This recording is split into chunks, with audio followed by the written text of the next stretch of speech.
Hi అండి. అందరికీ నమస్కారం. Welcome to my channel. ఈ వీడియోలో ఏపీ ప్రభుత్వ ఉద్యోగులకు మరియు పెన్షనర్స్‌కి కొత్త పీఆర్సీ మరియు మధ్యంతర భృతి ఏక్యూపీ 12% నుంచి 15% పెంపు అంటూ అప్డేటు. సో, దీనికి సంబంధించిన పూర్తి సమాచారాన్ని వీడియోలో తెలుసుకుందాము. వీడియో అయితే ఎక్కడ గాని స్కిప్ చేయకుండా ఎండ్ వరకు చూసేయండి. అప్పుడు ఇన్ఫర్మేషన్ పూర్తిగా అర్థమవుతుంది.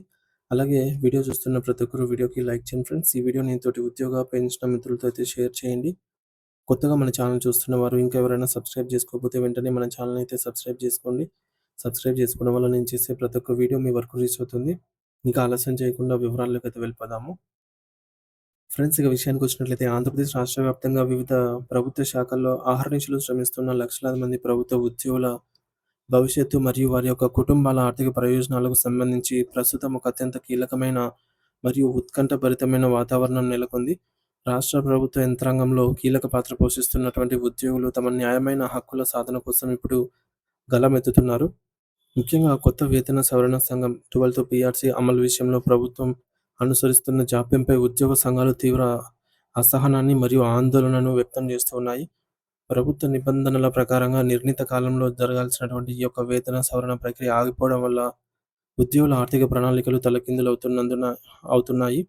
సో, గత ప్రభుత్వ హయాంలో పదవీ విరమణ చేసిన వృద్ధ పెన్షనర్లకు ఇచ్చే అదనపు పెన్షన్ ప్రయోజనాలను అనగా additional quantum of pension AQP తగ్గించిన ఆహ్, నాయకులు ఈ యొక్క సందర్భంగా వారైతే గుర్తు చేస్తూ ఉన్నారు.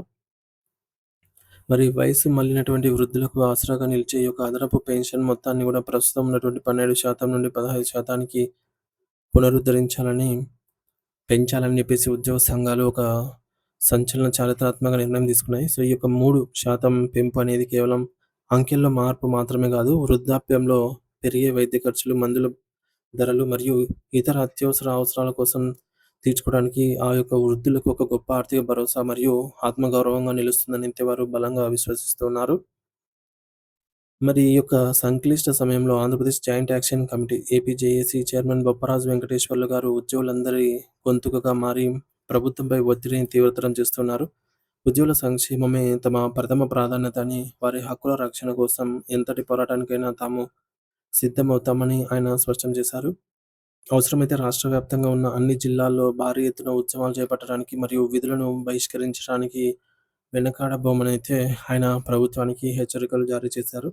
తక్షణమే 12 పీఆర్సీ కమిషన్‌ను నియమించడం అనేది ఒక చట్టబద్ధమైన మరియు రాజ్యాంగబద్ధమైన ప్రక్రియ అని, దీనిని నిరాకరించడం అంటే ఉద్యోగుల ప్రాథమిక హక్కులను కాలరాయటమేనని ఆయన అభిప్రాయపడ్డారు. పీఆర్సీ కమిషన్‌ను ప్రభుత్వం వెంటనే నియమిస్తే కొత్త జీతాల సవరణకు మరియు పెన్షన్‌ల పెంపుకు మార్గం సుగమమవుతుందని, తద్వారా ఉద్యోగుల్లో నెలకొన్న అభద్రతా భావం తొలగిపోతుందనైతే వారు డిమాండ్ చేస్తున్నారు. ప్రభుత్వం ఈ యొక్క విషయంలో ఏమాత్రం నిర్లక్ష్యం వహించకూడదని, తక్షణమే ఒక సమర్థవంతమైన కమిషన్‌ను ప్రకటించాలని అయితే వారు కోరుతూ ఉన్నారు. సో, వేతన సవరణ ప్రక్రియ అనేది చాలా పెద్దది కాబట్టి పీఆర్సీ కమిషన్ నివేదిక ఇచ్చి అది పూర్తి స్థాయిలో అమలు కావటానికి కనీసం 2-3 సంవత్సరాల సమయం పట్టే అవకాశం ఉంది. అంతవరకు ఉద్యోగులు పెరుగుతున్న ధరలతో సతమతమవ్వకుండా ఉండటానికి ప్రభుత్వం తక్షణ ఉపశమనంగా మధ్యంతర భృతిని, ఐఆర్‌ను ప్రకటించాలని ఉద్యోగ సంఘాలు గట్టిగా అయితే డిమాండ్ చేస్తూ ఉన్నాయి. సో, ప్రస్తుత కూటమి ప్రభుత్వం తన ఎన్నికల మేనిఫెస్టోలో ఉద్యోగులకు ఇచ్చినటువంటి హామీలను నాయకులు గుర్తు చేస్తూ ఉన్నారు.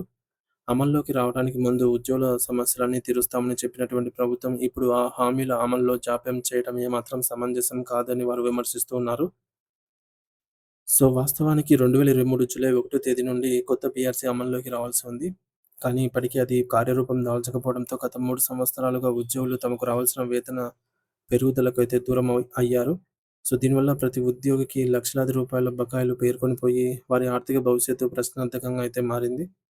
ఈ పోరాటం కేవలం రెగ్యులర్ ఉద్యోగులకే పరిమితం కాలేదు. రాష్ట్ర వ్యాప్తంగా ఉన్నటువంటి వివిధ విభాగాల్లో కాంట్రాక్ట్ మరియు ఔట్‌సోర్సింగ్ పద్ధతిలో పనిచేస్తున్న వేలాది మంది ఉద్యోగుల గొంతుకను కూడా బొప్పరాజు గారు వినిపిస్తున్నారు. మేనిఫెస్టోలో చెప్పిన విధంగా వారికి ఉద్యోగ భద్రత కల్పించాలని మరియు వేతన పెంపును వెంటనే అమలు చేయాలని అయితే వారు డిమాండ్ చేస్తూ ఉన్నారు. అలాగే మహిళా ఉద్యోగుల సంక్షేమం గురించి కూడా ఒక కీలక విన్నపం చేశారు.